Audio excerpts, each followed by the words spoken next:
Jo diria que des del punt de vista històric, en l'actualitat s'ha desfigurat el autèntic sentit i ha esdevingut una festa promoguda per les autoritats.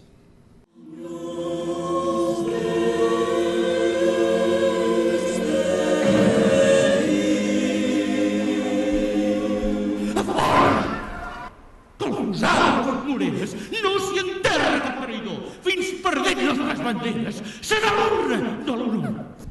No oblidem que el fossar Les Moreres és una fossa comuna, on estan enterrats els que van morir defensant les llibertats i les constitucions de Catalunya.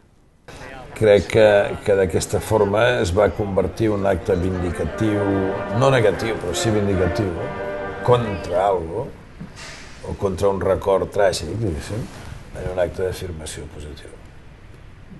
I bell, diguéssim, i artísticament potent, no? Tallem les zones com guerrers d'abans, de nou la història que ens vegi avançar. Vulguem ser-hi entre els pobles més grans. Per Catalunya els fanals venen dalt. Tallem les zones com guerrers d'abans.